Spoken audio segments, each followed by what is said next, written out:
무엇이든지 드러나게 하는 것은 빛이라고 말씀하고 계십니다. 주의 말씀은 내 발의 등불이여 내 길에 빛이니이다, 이렇게 말씀하고 계십니다. 말씀의 빛이 비춰지면요, 이게 뭐라 그럴까, 어둠 가운데 있는, 어둠의 행위들 가운데 있거나 죄 가운데 있거나 이게 비춰지면 참 견디기 어렵습니다.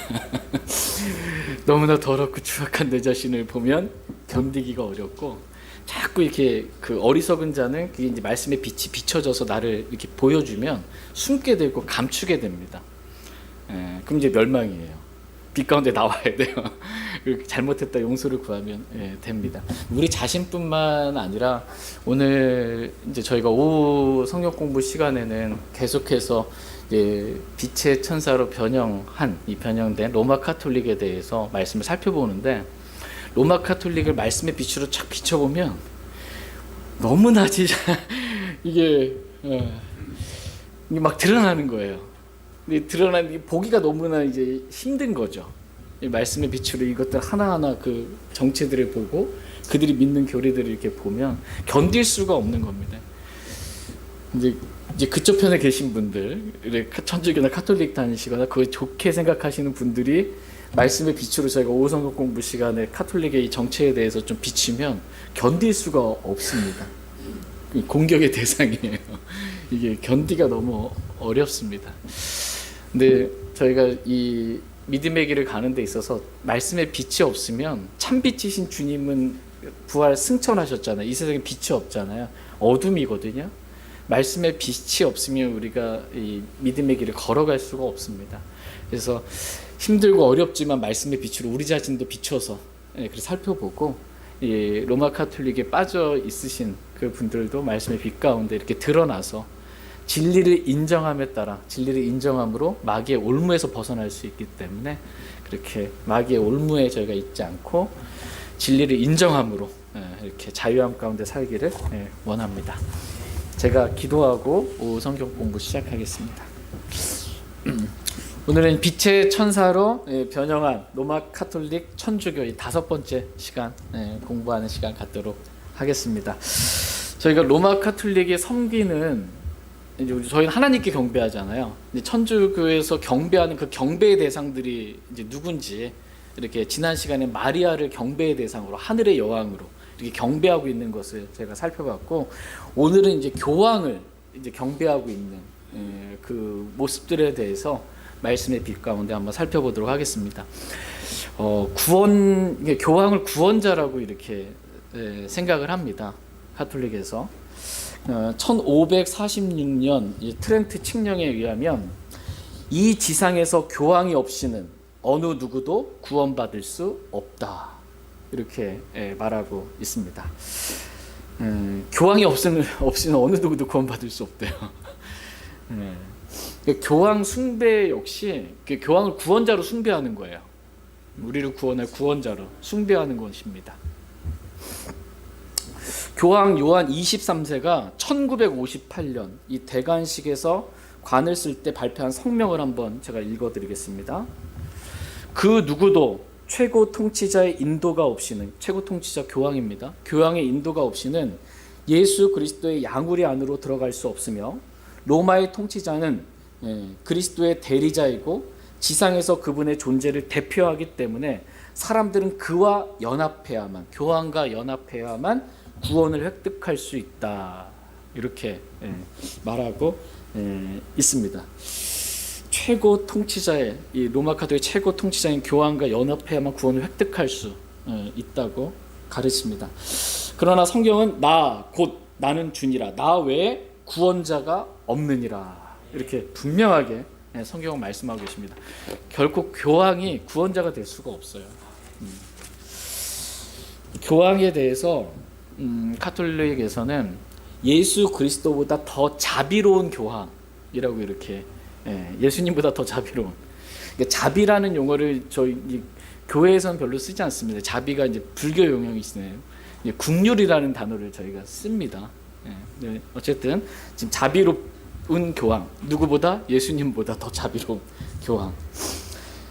베일은 추기경이란, 교황 밑에 추기경이 있습니다. 그 추기경 중에 한 사람이 교황은 하나님의 영을 볼 수 있도록 변화된 인간이다. 이 말이 뭐냐면 하나님의 영은 볼 수 없잖아요. 하나님의 영이시기 때문에 볼 수가 없잖아요. 근데 만약 누군가가 교황을 본다면 그는 하나님을 본 것과 같다라는 것입니다. 교황이 이게 하나님의 영을 볼 수 있는 변화된 인간인 거예요. 하나님이 이제 교황으로 이렇게 보는 겁니다. 요한복음 14장 9절에 보면 나를 본 자는, 예수님께서 나를 본 자는 아버지를 보았거늘 이렇게 말씀하고 있어요. 예수님이 참 하나님이시고 근데 예수님 보면 하나님 본 거다 이렇게 말씀해요. 그거 비슷한 말인 거예요. 교황을 본 자는 하나님을 본, 그렇게 되는 것입니다.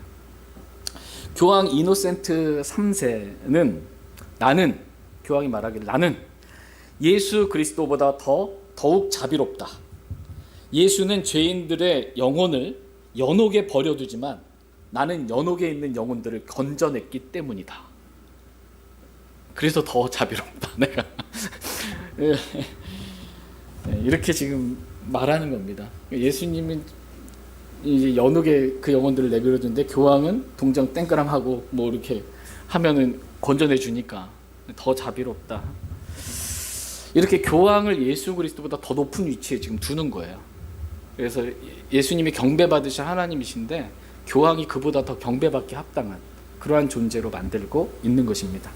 그래서 이제 자신의 교황은 하나님과 같은 왕으로서 이렇게 하나님과 같은 왕이에요. 하나님 왕이시죠. 모든 왕들의 왕이잖아요. 하나님과 같은 왕이라는 거예요. 누가? 교황이. 교황은 단순한 사람이 아니요 하나님 혹은 하나님의 대리자와도 같은 위엄 있는 분이다. 그는 하나님과 같은 왕이요 지극히 높은 황제요 왕이다. 그러므로 교황은 천상과 지상과 지하의 왕으로서 3층으로 된 관을 쓰고 있다. 교황이 이렇게 머리에 쓴 관 여러분 보셨어요?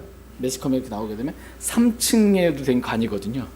3층으로 된 이 관을 써요. 그 의미가 천상과 지상과 지하의 왕으로 된 이 3층 관을 쓰고 있는 것입니다.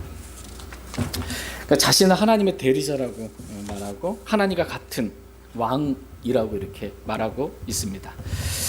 근데 교황뿐만 아니라 교황 밑에 추기경 밑에 사제들 있거든요. 이 사제들도 하나님처럼 숭배받을 대상들로 그렇게 가르쳐지고 있습니다. 트리엔틀 공의회 때 있었던 내용을 말씀드리면 사제를 멸시하는 자는 곧 하느님을 멸시하는 자며 사제에게 복종하는 자는 곧 하나님께 복종하는 자다.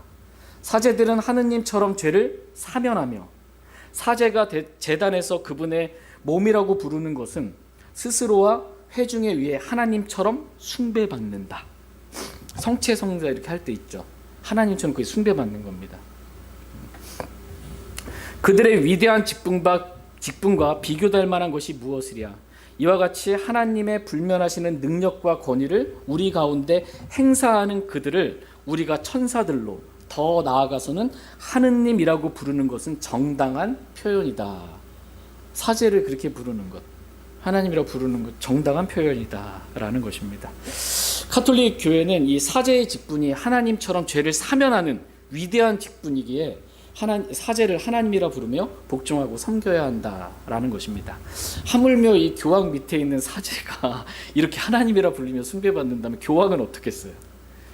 완전히 경배받기에 합당한 그런 대상이 되는 것입니다.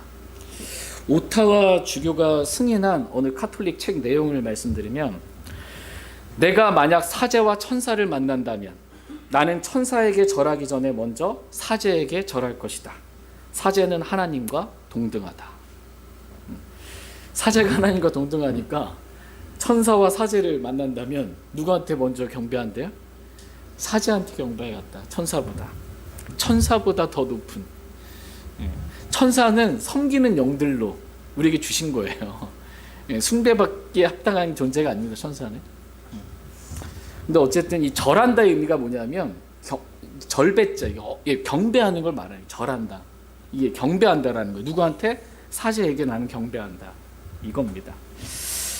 교황에 대한 여러 가지 칭호들이 있어요. 교황을 부를 때 여러 가지 칭호들을 통해서 교황의 권위가 하나님보다 더 높은 권위를 갖고 있는 이거 잠깐 보겠습니다. 교황을 이 최고 목자라고 그래요. 최고 목자, 이게 목자장이라고 그러는 거예요. 교황을.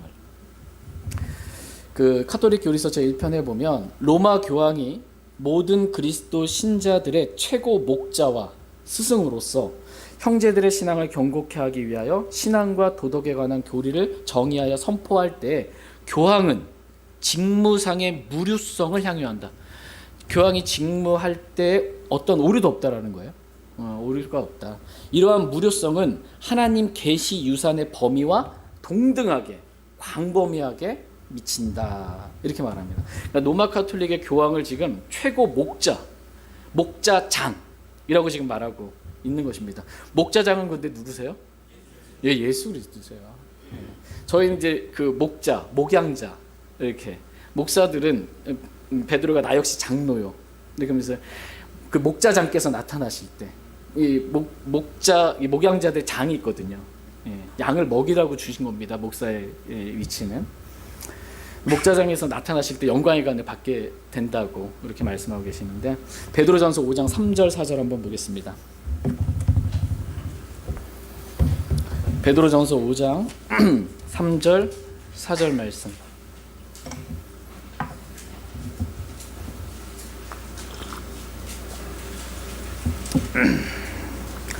베드로전서 5장 3절 4절 3절 하나님의 상속 백성 위에 주인처럼 군림하지 말고 오히려 양떼에게 본이 되라.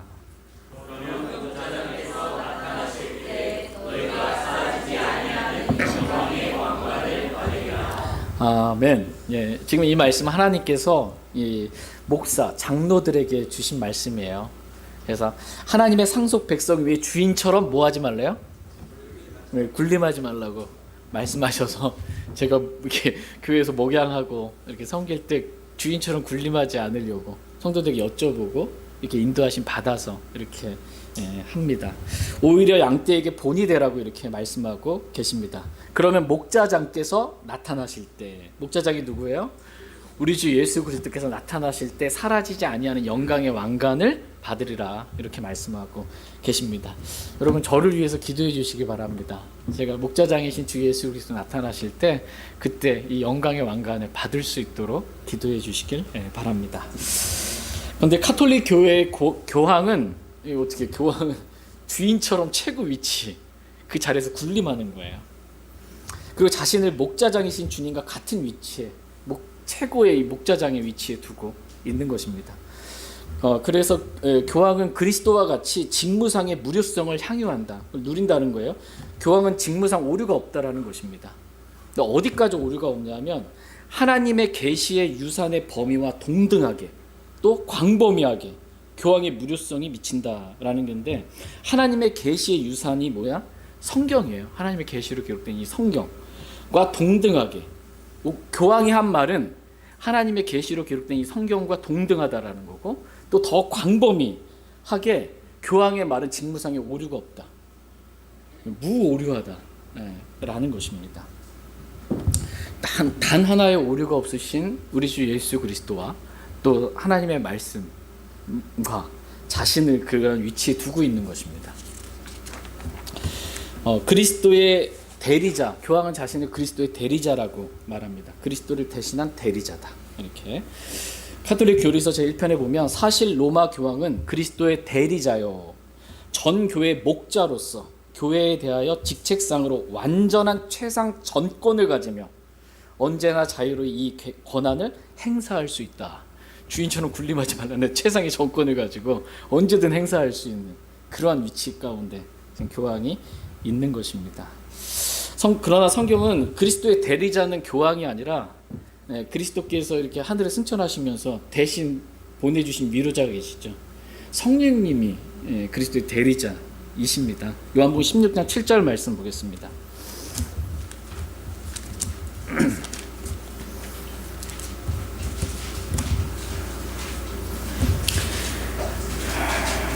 요한복음 14장 16장 7절 7절 같이 읽겠습니다. 네, 시작. 그럼에도 불구하고 내가 너희에게 진실을 말하노니 내가 떠나가는 것이 너희에게 유익하니라. 내가 떠나가지 아니하면 위로자께서 너희에게 오지 아니하시리라. 그러나 내가 떠나면 내가 그분을 너희에게 보내리니. 예수님이 떠나면, 이 땅에서 떠나서 하늘로 승천하면 예수님을 대신해서 위로자가 온다는 거야. 요한복음 14장 26절 말씀 보겠습니다. 14장 26절. 그 위로자가 누군지 보겠습니다. 26절 시작.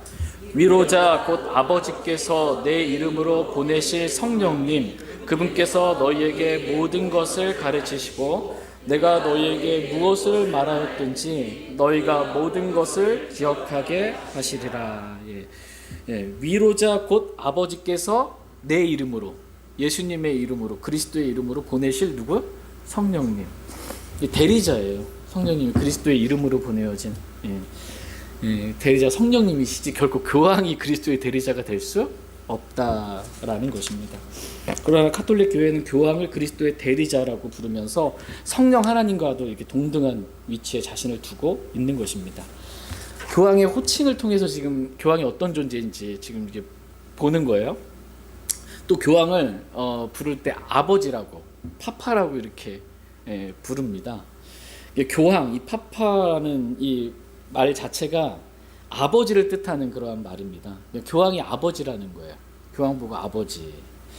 근데 아버지는 뭐야? 자식이 있어야 아버지인데 교황은 결혼하면 안 되잖아, 교리상. 근데 결혼하지 않았는데도 아버지라고 불리는 존재가 된 거예요. 근데 구약 성경에서도 결혼하지 않았음에도 불구하고, 자녀가 없음에도 불구하고 제사장으로서 아버지라 불린 예가 있습니다. 다 같이 사사기 17장 4절 5절 말씀 보겠습니다. 사사기 17장 4절 5절 말씀. 사사기 17장 4절 5절 말씀입니다. 4절 말씀. 그가 그 돈을 자기 어머니에게 도로 주므로 그의 어머니가 은 200세겔을 취해 주물공에게 주매 그가 그것으로 새긴 형상과 부어 만든 형상을 만들었더니 그것들이 미가의 집에 있더라. 그 사람 미가는 신들을 섬기기 위한 집을 가지고 있었고 내보다 드라비를 만들었으며 자기 아들들에게서 하나를 거룩히 구분하여 그가 자기 제사장이 되게 하였더라. 네, 우린 여기서 미가라는 사람을 보게 됩니다. 미가는 전에 자기 어머니의 돈을 훔쳤다가 다시 어머니에게 그 돈을 돌려준 거예요. 그런데 미가의 어머니가 주물공에게 돈을 이제 돌려받고 나서 주물공에게 돈을 주고서 새긴 형상과 부어 만든 형상, 이 우상을 말하거든요. 우상들을 만들어서 미가의 집에 둔 것입니다. 근데 미가의 집에는 이 신들을 섬기기 위한 집이 있었습니다. 우상들을 섬기는 집. 근데 어느 날 레위 사람인 한 청년이 영맨이에요. 영맨. 한 청년이 머물 곳을 찾다가 미가의 집에 이렇게 이르게 됩니다. 이때 미가가 이 청년에게 다음과 같이 말합니다. 사사기 17장 10절 말씀. 10절 시작. 미가가 그에게 이르되 나와 함께 거하며 나에게 아버지와 제사장이 되라. 내가 해마다 은 10세겔과 의복 한 벌과 양식을 내게 주리라 하므로 이에 그 레위 사람이 거기로 들어갔더라. 우리는 여기서 미가가 레위 청년에게 나에게 뭐가 되라고 그래요? 아버지와 제사장이 되라, 이렇게 말하는 것을 보게 됩니다. 미가는 결혼해서 아들들이 있었어요. 근데 레위 청년은 결혼도 하지 않은 청년인데 지금 이 결혼한 이 아들이 있는 이 미가가 지금 레위 청년에게 지금 뭐라고 그래요? 나에게 아버지와 제사장이 되라고, 이렇게 지금 말하는 것입니다. 이렇게 해서 아버지라 불리며 우상들을 섬기는 제사장이 이스라엘의 12지파에서 단지파 안에 이렇게 들어오게 된 것입니다. 단지파 안에. 그런데 예수님께서는 이러한 우상들을 섬기는 종교 제사장들을, 종교 지도자들을 결코 아버지라고 부르지 말라고 분명하게 말씀하고 계세요. 다 같이 마태복음 23장 9절 말씀 보겠습니다. 마태복음 23장 9절.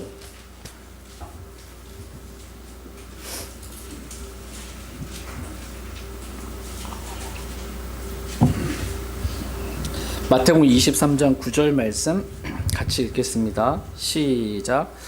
땅에 있는 어떤 자도 너희 아버지라 부르지 말라. 너희 아버지는 한 분 곧 하늘에 계신 분이시니라. 예. 땅에 있는 어떤 자도 너희 아버지라 부르지 말라. 이렇게 분명하게 말씀하고 계십니다. 제가 예전에 너무 신앙이 어렸을 때, 잘 몰랐을 때 이 말씀 보고 난 말씀대로 하고 싶어가지고 땅에 있는 어떤 자도 너희 아버지라 부르지, 나를 낳으신 아버지라 부를 수 없는가? 고민 좀 했어요. 하도 아무것도 몰랐을 때. 종교 지도자를 말하는 겁니다. 종교 지도자를 아버지라 부르지 말라.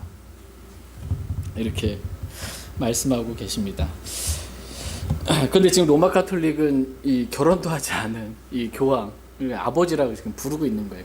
성경과 완전히 지금 반대로 하는 거죠. 아버지라 부르면서 이렇게. 바빌론 이 신비 종교의 한 분파라 할 수 있는 태양신을 숭배하는 미트라교가 있습니다. 이 미트라교가 로마에서 크게 성장을 했고 한때 로마에서는 유일한 신앙이라고 말할 만큼 태양신을 섬기는 미트라교가 이렇게 로마에서 성행을 했습니다. 그런데 이 미트라교의 우두머리 제사장을 뭐라고 부르냐면, 미트라교 태양신 숭배하는 그 우두머리 제사장을 파테르 파투름이라고 부르는데, 이게 아버지 중에 아버지라는 거예요. 아버지 중에 아버지.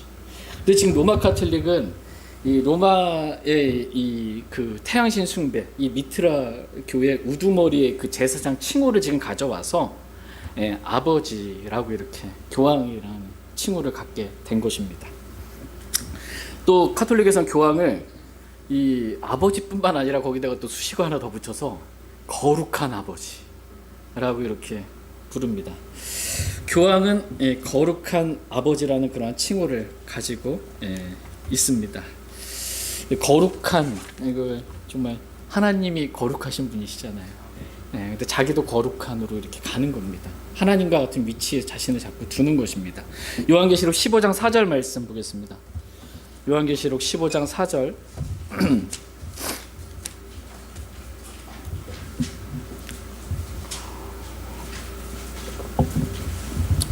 요한계시록 15장 4절 말씀 보겠습니다. 4절 같이 읽겠습니다. 시작. 오 주여, 누가 주를 두려워하지 아니하며 주의 이름에 영광을 돌리지 아니하리까?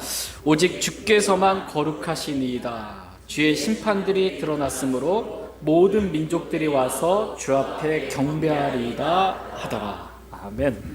오직 주께서만 거룩하시나이다. 이렇게 말씀하고 계십니다. 그 거룩하신 주님만 경배받기 합당한 거예요. 여기 이제 교황이 거룩한 아버지로 경배받는 위치에 있으면 안 된다라는 것입니다. 교황에 대한 또 다른 호칭 가운데 하나가 최고 승원장이라는 게, 승원장이 제사장이라는 거거든요. 최고 제사장. 이게 폰티펙스 막시무스 이렇게 표현하는데, 로마 카톨릭 교회는 교황을 가리켜서 폰티펙스 막시무스, 즉 최고 승원장, 최고 제사장이라고 칭합니다. 줄여서 이제 폰트막스라고 이렇게 칭합니다. 교황 레오 10세가 주조한 이 메달에 보면 레오 폰트막스 이렇게 최고 승원장 이렇게 돼 있습니다. 뿐만 아니라 최고 승원장이라는 이 칭호는 성 베드로 성당 입구에도 있고, 베드로 상 위에도 있고, 둥근 천장에도 있고, 희년만 열리는 거룩한 문 위에도 이렇게 기록되어 있습니다. 그런데 이렇게 로마 카톨릭 교회에서 자주 쓰이는 최고 승원장이라는 이 칭호는, 이 칭호가 그럼 어디서 왔냐? 성경에 있냐? 바빌론 신비 종교로부터 이렇게 온 칭호입니다. 바빌론 종교로부터. 그러니까 바빌론 신비 종교로부터 비롯된 로마의 이교도 종교의 최고 제사장을 가리킬 때 사용하는 그러한 호칭입니다.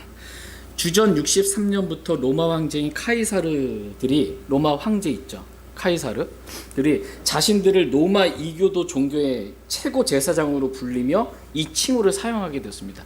그러니까 정치적으로도 자기가 최고이지만 이 종교적으로도 최고 승원장의 위치에 있고 싶은 거예요. 로마 황제가 이 호칭을 그래서 이 사람들이 쓴 거예요. 로마 황제들이. 그래서 아우구스투스 카이사르의 이 고대 로마 동전에서 카이사르 폰트마스라는 칭호가 이렇게 새겨져 있습니다. 이 동전이 예수님께서 초림 때 지상 사역하실 때 유통되고 있었던 그 동전이에요. 그래서 바리새인들이 헤롯 당원이랑 함께 와서 예수님을 함정에 빠뜨리기 위해서 카이사르에게 공세를 바치는 것이 율법에 맞나이까? 이때 그 동전. 그래서 예수님께서 그들의 사악함을 아시고 동전 하나를 가져와서 이 형상과 그 위에 쓰인 글이 누구의 것이냐? 교황 거잖아요. 로마 황제 거잖아요. 그래서 카이사르의 것은 카이사르에게 그렇게 주라고 이렇게 답하신 것입니다. 그리고 하나님의 것은 하나님께 바치라고 말씀하셨습니다. 로마 황제가 자신을 왕으로 뿐만 아니라 이 로마 종교의 이 최고 제사장까지 돼서 경배받기를 위해서 사용한 이 칭호가 로마 카톨릭에서도 동일하게 지금 사용되고 있다라는 것입니다. 교황은 자신을 가리켜서 베드로의 후계자다. 많이 들어보셨죠? 베드로의 후계자가 교황이다. 카톨릭 교회에서 제1편에 보면 카톨릭 교회는 그리스도의 유일한 교회로서 우리 구세주께서 부활하신 후에 베드로에게 맡겨 사목하게 하셨고 베드로와 다른 사도들에게 위임하여 전파하고 다스리게 하신 교회이다. 이 세상에 설립되고 조직된 사회단체로서 이 교회는 베드로의 후계자와 그와 일치하는 주교들이 다스리고 있는 카톨릭 교회 안에 존재한다. 카톨릭 교회는 베드로의 후계인 교황으로부터 이렇게 쭉 내려왔다라는 것입니다. 그리스도의 유일한 교회는 구세주께서 부활하신 후에 예수님께 베드로에게 맡겨 사목하게 하셨다라고 말하는데, 이 사목한다라는 게 이제 신도들을 통솔하고 지도하여 구원의 길로 이끄는 걸 이거 사목한다 이렇게 말합니다. 그런데 이 그리스도의 유일한 교회는 누구에게 베드로의 후계자 교황에게 이렇게 주어졌다라는 것입니다. 결국 베드로에게 맡겨진 이 그리스도의 교회, 그리스도 교회의 이 유일한 교회가 베드로의 후계자인 교황을 통해서 지금도 카톨릭 교회 안에서 존재한다 이렇게 말하고 있는 것입니다. 근데 예수님께서는 내가 내 교회를 세우리니 이렇게 말씀을 하셨습니다. 그러니까 주님이 세우신 교회와 로마 카톨릭 교회와는 너무나 다른 거예요. 이게 완전히 다릅니다. 그러니까 교황이 베드로의 후계자라고 하는데, 교황이랑 베드로가 같을까요? 교황과 베드로의 일치점. 후계자면 좀 같아야 되잖아요. 그렇죠? 완전히 다릅니다. 교황은 결혼했어요, 안 했어요? 안 했죠. 근데 베드로는 결혼했어요. 마태복음 8장 14절 말씀 보겠습니다. 간략간략하게 그냥 살펴보겠습니다. 마태복음 8장 14절.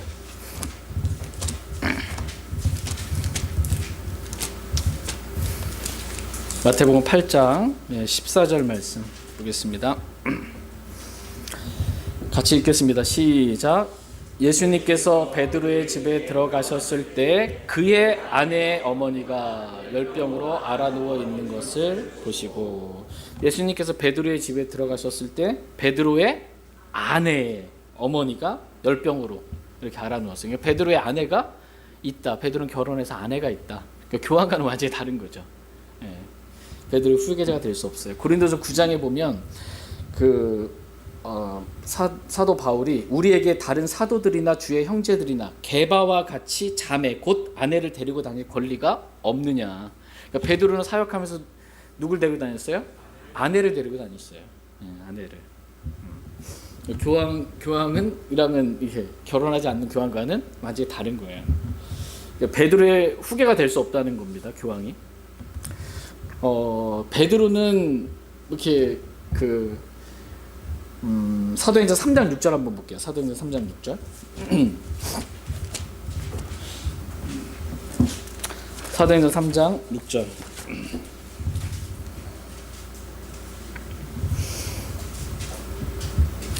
지금 어머니 태에서부터 걷지 못한 사람을 베드로가 이렇게 일으킬 때 6절 한번 보겠습니다. 6절 시작.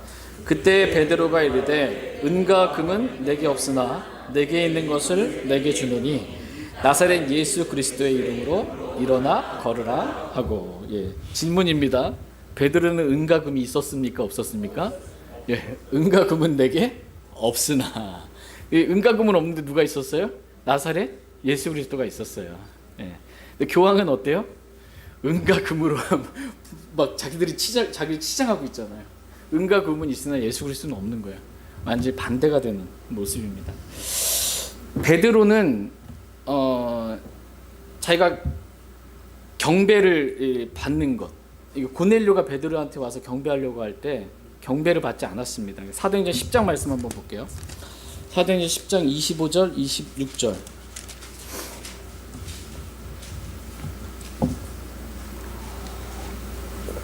사도행전 10장 25절 26절 25절.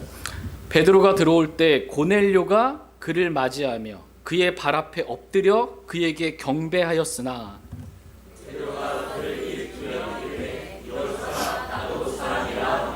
네, 지금 베드로가 어떻게 했어요? 고넬료가 엎드려서 경배 이렇게 하려고 하니까 일어서라. 나도 사람이다. 나에게 경배하지 마라. 경배는 오직 하나님께만 하라. 이거거든요. 근데 교황은 어때요? 네, 경배를 받잖아요. 교황의 발에 입 맞추고 경배하잖아요. 이 베드로의 후계자가 교황이 결코 될 수가 없습니다. 로마 교황은 그리스도의 대리자요, 전 교회 목자로서 교회에 대하여 직책상으로 완전한 최상 정권을 가지며 언제나 자유로이 이 권한을 행사할 수 있다라고 가르치지만, 베드로는 지금 뭐래요? 하나님의 상속 백성 위에 주인처럼 군림하지 말라 이렇게 가르쳐요. 가르침 자체가 다른 거예요.